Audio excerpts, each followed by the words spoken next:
right, we got Pelotero Pickle. It is Monday, November 16th. I'm here with Chris Colabello, celebrating International Pickle Day, a couple days late. How we doing, Chris? International Pickle Week, Pickle Week? International Pickle Weekend, we could call it. Maybe. Who determines when it's a pickle day? Like, how does Dude, that there's happen? a day for everything now. Everybody's like, oh, it's International Twin Day, it's International Hot Dog Day. So I feel like there's got to be some overlap somewhere. Who determines it? Twitter? I don't know. I Yeah, have is no there like idea. some international organization that's like, pickles need a day? Like tomatoes can be next week. Today we got pickles. Like, what does that happen? Speaking of international stuff, who do you think named IHOP the International House of Pancakes? That's a good question. Like, how do you become international? That's what I want to Because know. like if you went to France, it'd be the International House of Crepes. Yeah. How's that? Yeah. Yeah. If you went in Belgium, they'd be waffles. So yeah, I don't know. I think it's pretty fluky, to be honest. Yeah. Well, we get to celebrate Pickle Day, and it was almost like we knew it was coming. Yeah, thanks to your mom texting us. Silvana coming through in the clutch with Yeah. the pickle day. All right, let's jump in. I'm here at Guarantee Rate Field Stadium in honor of Jose Abreu winning the MVP in the American League. Super emotional for him. His story is incredible. Came over from Cuba, like left his whole family behind. He broke down crying. It was awesome. Yeah. I didn't see the press conference, but I heard about it. Um, Played against Abreu. Super just go about your business. Like one of the, not to stereotype, but like one of the least emotional Latin players I've ever seen. Like very just matter of fact. And I think that actually reflects in his play since he's been a big leaguer. Like he's just been as steady as anybody's ever been. Um, Almost, I think, doesn't get enough recognition, attention, credit for how good he is because he is that just staunch. You know, he just goes out and does his thing. And it was nice to see him get rewarded with the MVP. And also, former teammate Ryan Tepera got an MVP vote. So that was cool. The accidental click. Yeah, Jose Abreu, career 294 hitter. I mean, he's just steady. He's been in the American League since 2014. 27 years old, so he kind of got here later in terms of his baseball life. You could relate to that, get into the big leagues late in your life. Yeah. But I mean, he's just super steady. I mean, his OPS this year was a career high. He's just steady. He goes out, he performs. I think for that lineup, he contributes that veteran presence for a lot of the younger players. So I don't know how much that factored into voting, but I think that part's pretty obvious with that roster makeup. I think it was such an interesting year in how many people could have won the MVP because you had so many teams make the playoffs. Because theoretically, the argument gets made that you have to be a winning team to have the MVP, and obviously Mike Trout's kind of broken that philosophy a few times. But um, yeah, well deserved. I mean, I think really the only other person in the conversation was Jose Ramirez, in my opinion. So Abreu got 21 first place votes. Ramirez got 8, and then DJ LeMahieu got 1. So definitely a 2-horse race there. Now the question is, you said DJ LeMahieu got one. Is DJ LeMahieu an MVP candidate in your mind?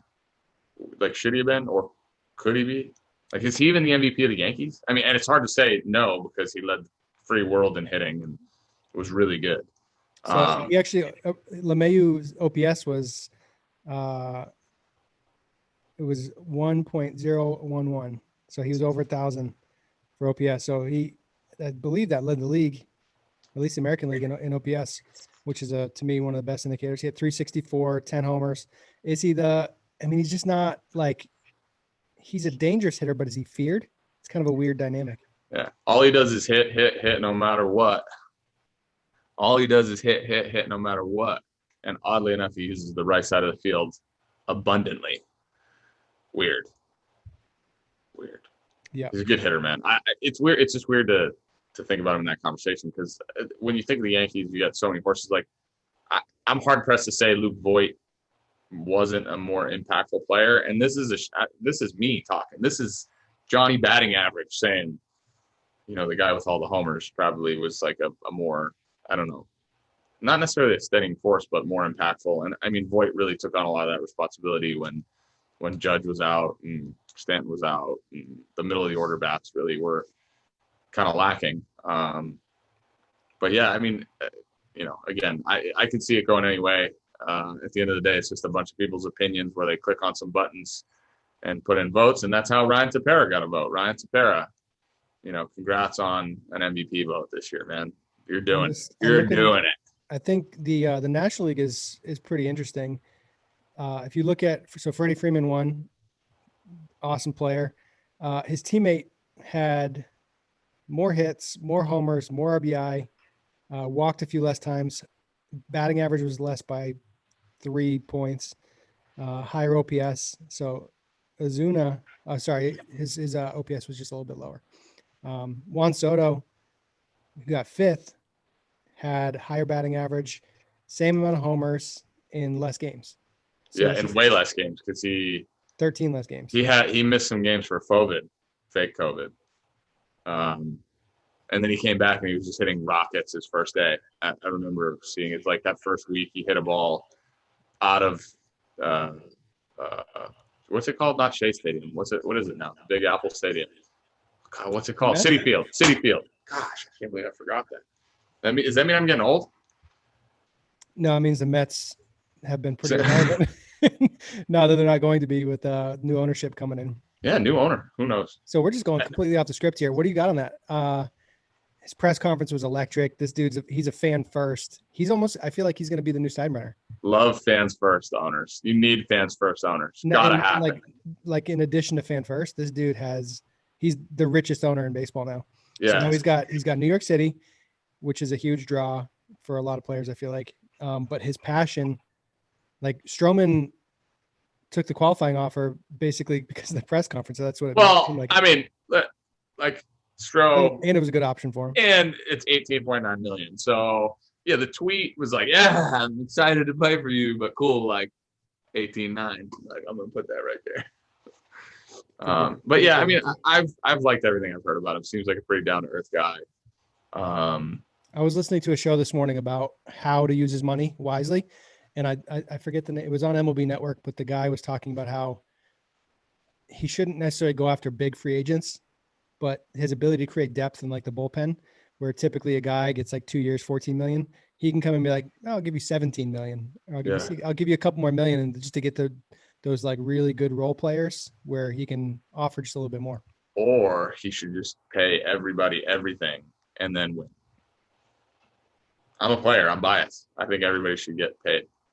Give Liam Hendricks a 3-year, $72 million deal. Pretty good deal. Get you a little Justin Turner for 12 years and $800 million. That would work. They would all work. They would all say yes to those offers, I think. Yeah, it's crazy like the luxury tax creates this illusion that fans don't want their owners to spend money. Yeah. It's like if they've got the money, they should be trying to win.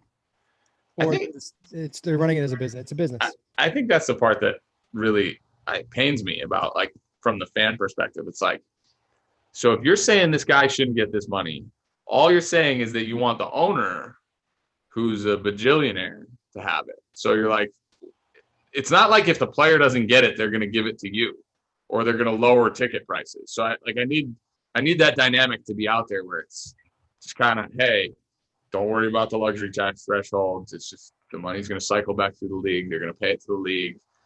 It is what it is, guys. It's okay. I don't think the Dodgers are hurting. I don't think they're on the struggle bus. They're going to be all right. And now there's all the talks about Francisco Lindor getting traded. And then I had a nostalgic moment. I watched his E60 that he did a couple years ago or whatever. Or I don't even, probably came out recently because there were clips of this year. Francisco Lindor's going to get traded. Where do you think he's going to go? Probably the team that trades for him. I'm guessing. I don't think he'll go anywhere else. He'll just go to the team that traded for him. That's a good call. Maybe it's going to be the Marlins. What do you think about that? You think? Are the Marlins nice now? Yeah. They made a playoff run. They went from being kind of the laughingstock early with some COVID issues. So they just hired, this is the major news with them, Kim Ng, general manager, first female hired in major North American sports. I think it's awesome. Baller resume, by the way. She's won like 80 World Series, I think. So the reality of the situation was baseball is a man's sport. men's sport traditionally. And she was, I mean, her qualifications were off the charts. If you did like a blind, like candidate A, candidate B, and said, which one should you be taking? She should have had a job a long time ago based on resume. Just baseball wasn't ready. And it's, you know, I'm a girl dad, so I got 2 little girls, and it's pretty cool to see, you know, it shifts your perspective about, you know, what they get to see growing up. They won't know a world where a woman is running a Major League Baseball team, and you could go political with it depending on what happens with the election. But it's pretty cool, like, to know that my kids are going to grow up with role models that other generations haven't. I think it's weird. It's weird. It's just a weird dynamic, right? Where, and I never really thought too much about this over the course of time. Because the sport is a man's sport, because men play the sport, I think the natural predisposition was to have men running the sport, right? For years and years and years. And it took really, I think, not necessarily powerful women, but women who were very like self-assured and felt like they understood the game well enough to really want to take that leap and try to get into those conversations. Because when you get into those rooms and you start talking shop with people, especially, and it happened, I think, to us as we were growing up, or at least this is how it was when I was growing up, you'd feel this different energy, right? Like it was this different presence of people who had been around it. And it's intimidating. It's really like it's hard to describe it. You feel this force from whether it be front offices, and whether that's real or perceived, and depending on who the type of person you're around, it's hard to get comfortable doing that. So to all the females who are now entering our game and really can add value, because at the end of the day, like you just have to understand the game and be a good human, I think, is what it comes down to. And to your point, I certainly appreciate the fact that they want to be involved in it and they want to learn about it and now take on roles like this. And I don't necessarily think it's easy to be a major league GM. I think there's a lot of scrutiny and pressure, and you know, like when things go haywire, you know, you're the person that people point to. So it'll be interesting. I'm curious to see how it goes, but certainly I think the fact that the marvelous Derek Jeter is now involved with the Marlins, surprise, surprise, they're starting to be good again. And my guy John Birdie's down there. John Birdie, what a dude. Love John Birdie. Yeah, I think it's there's the phrase in baseball: if you don't like it, play better. You'd like to think in the real world that if you perform best, you get opportunities. It's not the reality of the world, like even for the players involved. So from a front office standpoint, I was thinking about it when we got the topics, how much the transition to analytics opened this door for this opportunity. If it was still like, I mean, baseball is a good old boy network, man. It's a lot of, I've been there, done that. You can't even talk to me if you haven't been there. She's highly educated, University of Chicago, resume is off the charts. She played better for a long time. And that whole, like, you don't like to play better. She played really well for a long time. So it's nice that she's getting an opportunity, setting this example on a much grander stage, carrying a big torch. So, yeah, we'll see what happens. And I think they have another female in a very high role. It's like 2 out of the top 3 roles in baseball ops are women with the Marlins. So go get it. Keep winning. Yeah, go get them. Make a difference. And the Marlins had a good year this year. Obviously made the playoffs. We'll see what happens. The Jeter effect is real. Yeah, they changed the color of their wall too, which helped. And also they don't have that big circus in center field anymore, which is nice. Yeah. You remember when Lance Berkman was like, the first time they played at Marlins Park, Lance Berkman said something like, I feel like we're at the carnival or at the circus. I've never seen a baseball field look like this, because they had the fish tank behind home plate and that monstrosity in center field. Like, I don't know. Obviously, Taylor's thinking, I don't know what the hell he's thinking when they put that thing in center field. Like, what were they thinking about? Did you ever think about it? Like, what was that? So WBC 2013, was that the first year the stadium was open? Maybe second. Oh. No, it had to be before, because Berkman was. It was either the second. Yeah, it was second or third. So one of the games, Joy Taylor, who at the time was doing radio shows, now she's on Fox Sports FS1 with Colin Cowherd, I believe. So Joy, I was sitting with her, and she goes, "It's like they took everything, all the worst things about Miami, shook it up in a bottle, and let it explode into that stadium." That's well said, because they have there's like a club out in left field too, right? Yeah, Like a popular club. Yeah, it's a bar. Yeah, people would go there at night like 10:30. It's like the seventh inning. You see that place starting to bump, and it's not because the game's going on. It's because people are like trying to get their freak on or whatever. When did the whole like, so in Arizona they have the pool, Miami they have a club. It's like they tried to Yeah, baseball became entertainment. It wasn't about baseball anymore. Like when the stadiums, I would say it was probably like the stadiums that started getting built in like the early 2000s, right? Like were the first, like one guy was trying to outdo the next, like to find like lounges and place to hang out. It wasn't just like the proverbial, here's a concession stand, here's your seat, right? It started becoming like, let's see how they did what Vegas did. You know, Vegas did the same thing where they went from, hey, you're coming to Vegas to gamble and we're going to give you your, free food and rooms and whatever. And then Vegas became a spectacle to be like an equal opportunity entertainment home. That's what they do with baseball. They're like, oh, you hate baseball? Come hang out and swim and go to the spa or whatever, Spa. Yeah. So yeah, there'll be an interesting team to follow if there's a season next year. Who knows what's going to happen? Yeah. Bill James said Mookie Betts, boy Marcus, was the best base runner by 22 bases. Or he's 22 bases better than average. I'm not even sure how that's like calculated. How do you be the best base runner? If you're using the eye test, what's that look like? Mookie's a man. I remember I went to a spring training game. I feel like it was like 2017, 2016. What year was that? 2015. He got on base and he was just a menace. He was the energy he created, the attention that he commanded, the aggressiveness that he had. Like it was like he was a magnet. Like everything was focused around him when he was on the bases. I think that's a good indicator of a threat on the bases. And then also just like you don't make mistakes, you don't run into outs, you take advantage of mistakes, and you're like it helps to be really fast. First thing, I need a Marcus bobblehead right here. Huge mistake on my part not getting Mookie to sign a bat for me. I have some good bats, but I love Mookie. Gosh, and the only thing you need to know about the eye test is look at what he did in the World Series to win the game. Literally won the game. He's like, oh, I'm going to go on a ground ball to the first baseman and be safe. Like, to me, being a good base runner, it's really about three things. It helps to be fast. It's not imperative, right? And I'm going to go pinky first. I don't know why. It helps to be fast. My Legion coach always used to say to me, you can be a really good base runner. You don't have to be fast. And he used to give me credit for being a good base runner. So a little bit, I'm going to, Number two, you have to have great instincts. So like understanding when to make your first steps, understanding how big your secondary could be, understanding like predicting where the ball is going to go and what could happen in this situation. And they're all just things that you need to think about. And the third is you need to pay attention, right? Because if you pay attention, the game's telling you what's going on. And what you do is you end up creating a game clock, right? You create the speed of the game in your mind.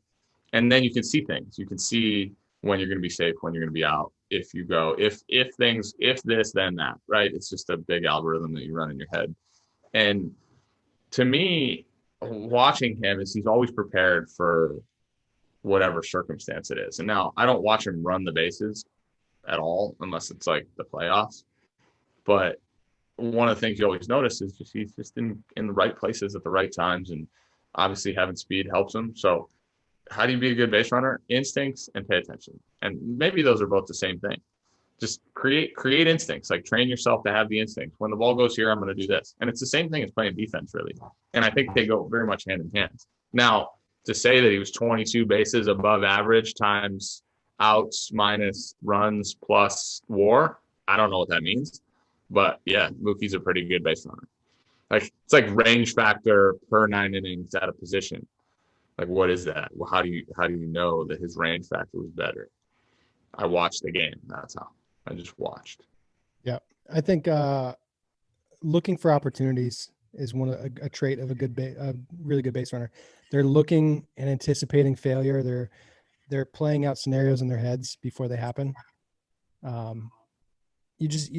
when you've considered all the possible outcomes of a play, and I've talked about this before, like the thing that I love the most about baseball is how fast it actually moves and how quickly situations change and how you have to adapt on the fly. That's one of the most exciting parts of the game to me. And it's You like, have to make yeah. And everything about base running is a calculated risk, right? Like you're literally like risk rewarding every situation. And I think the best part about him is that he very rarely chooses the situations where there's risk, right? Like where there's too much risk. And I don't think you see a lot of people do that. If you look back to 2015 when we played in the division series, Rougned Odor was a menace on the bases, and Delino DeShields was an absolute savage. Like those guys were just havoc. And I think they put pressure on us that we couldn't imagine or couldn't really fathom, especially because you don't expect people to play like that. Javi Baez does it too with his slides.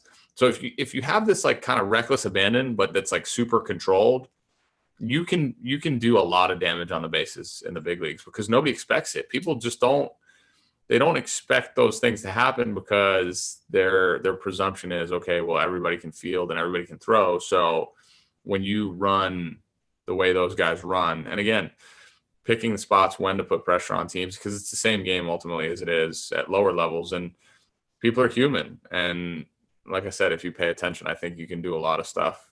You can do a lot of stuff. I mean, you saw it in Little League. The guy, how many times did you see the kid on third that was just a tick better than everybody else? He just knew how to time that throw up. And then when the catcher was good, the catcher was good because he pumped. It's just about paying attention. You got to play the game within the game. Mm-hmm. Base running is the same thing. That's it. Exactly. It's the game within the game. It's those processes happen inside the player's mind, and they're happening so fast that the casual fan has no clue it even exists. And I think it's because more often than not, it's not a circumstance for it, right? Like that's why baseball can be boring, because those situations don't come up very often. They're called opportunities for greatness. Coach Gallagher used to say that. You remember Coach Gallagher? Ed Gallagher was first base coach extraordinaire for the Worcester Tornadoes. And you want to talk about a guy who, number one, was the best human being ever. Like people say that. This guy was the best human being ever. Picked up the trash after games, picked up all the cups. I literally started cleaning up the dugout because I had this man had taught me and Rich Gedman to basically pick up your mess after games. What a wonderful human. But he always called it an opportunity for greatness. And they're few and far between in baseball because most things are routine during a game. Like most things are just routine. A fly ball is routine. A ground ball is routine. Hitting the baseball is routine. It's part of the everyday. And the opportunities for greatness are much fewer and further between. So it would be a shame to not have the opportunity to capitalize on it because you weren't ready for it. So you always have to be prepared for it in your mind. And I think that's what takes a lot of discipline in the game, is being ready for the situation that is not normal. Absolutely. Yeah. Base running, it's such a huge value to bring to the game as well, that I go to high school games now and it's disgusting. The base running is so bad. And it makes you wonder, like, what game are they actually playing? It's like the showcase ball. It's a disgusting brand of baseball. Metricing, man. Yep. Russell Westbrook, basketball news, wants out of Houston. What is going on in the NBA? I'm not a big NBA guy. Producer Patrick is. This whole, like, they're creating like super teams. They just like, isn't there supposed to be rules against people being like, hey, I want to go play for you? So the players literally control everything. They literally control everything. The structure of the max and super max contracts, and once guys get to a certain service time or whatever, they pretty much call their shots, right? They get to make the decisions of where they're going to go and where they're not going to go. I don't really understand the inner working and the dynamics of it, but I mean, I think it's kind of good for the game, but at the same time, I think there's enough, let's put it this way. I think there's enough talent now in the NBA that we can create, enough parity to have a competitive year, even with a team like the Lakers, who is kind of a notch above, right? I think that was, if you caught those guys at the right time, you could beat them in the finals. Like, they weren't just going to walk away with it. Patrick and I were talking about early on, I thought, if Portland played their best game in the first round, we could have had an 8-1 upset because the Lakers were faltering going into the playoffs.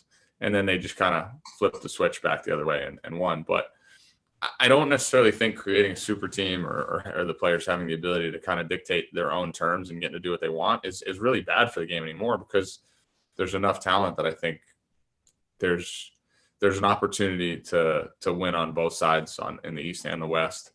But yeah, I mean, I don't get it per se, because it wasn't what was my normal. Like we really didn't have a lot of say over, I'm going to get to 1 year away from free agency or 1 year into my deal, and I want to trade, or I want this or I want that. So yeah, I think it's kind of cool. I don't know.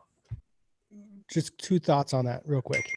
Do you see this potentially happening in baseball, where like, could players ever create this environment? And then also, like, from a rivalry standpoint, are the rivalries now players versus players as opposed to teams versus teams? Do I see it happening in baseball? No. The structure, and this goes hand in hand with why baseball's lost some cachet, or whatever you want to call it, compared to the other sports, right? It gets talked about a lot.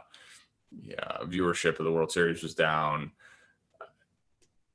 And Bauer points to this all the time. He's like, players aren't allowed to have their personalities in baseball. And to some extent, I believe that to be true. In other ways, I don't, because younger players are getting an opportunity to get up to the point we talked about, guys just wearing whatever they want when they're young players and things like that. The structure of free agency is going to be different. It allows for players to move more, where the marquee franchise player is just more likely to get traded before he gets to the end of that 6-year, arbitration cycle or whatever.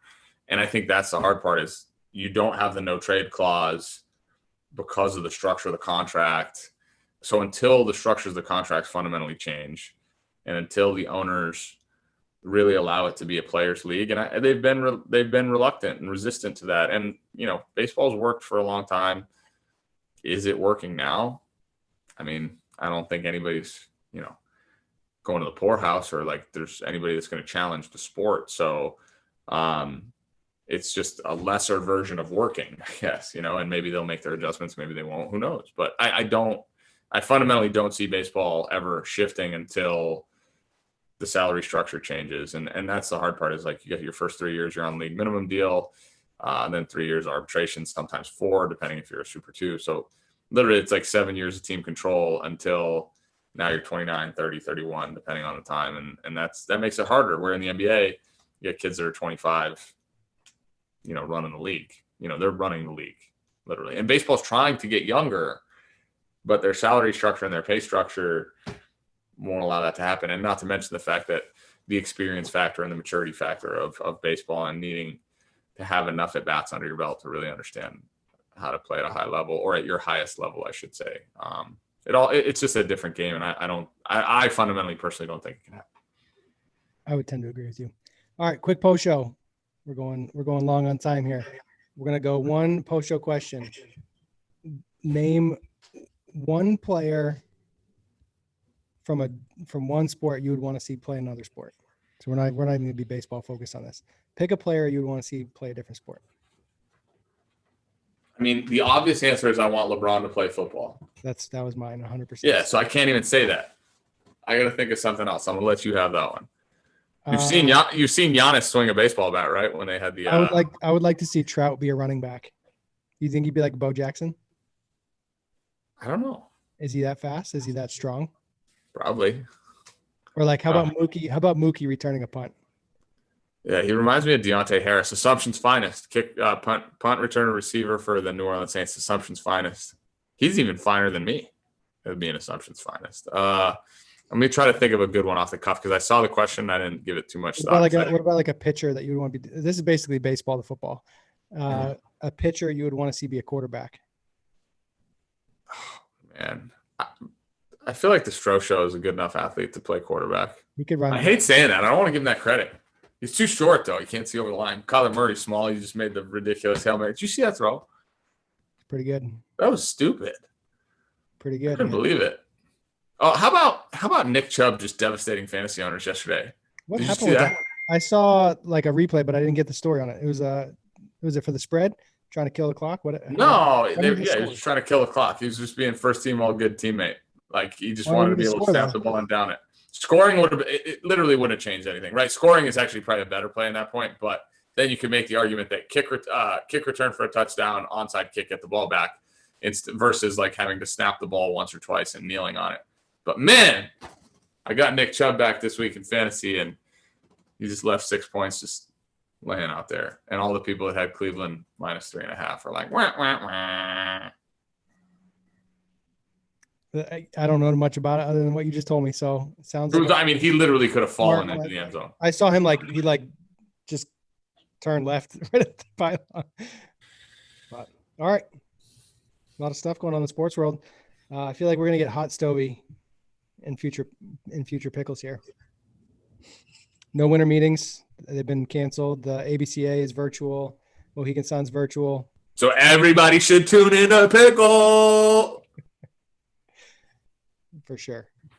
We'll have our own winter meetings. Very good. We can invite all the meetingers here. Yeah, we should. How about this? If you've made it this far, suggest some guests for us. we can start bringing some guests on. Yes, Pelotero winter meetings, pickle winter meetings. We should start dreaming up some just ridiculous guests and get them on here. Yes, and every day of the winter Pelotero pickle winter meetings is a different type of pickle. Sweet dill on the first day, kosher dill on the next day. There's a YouTube show where they sit down, they eat really, really hot chicken wings together. Yeah, and the whole show, like they do an interview while they're just devastated by hot sauce. All right, that about wraps it up for the pickle episode today. Thanks for joining us. We'll see you next week. Peace.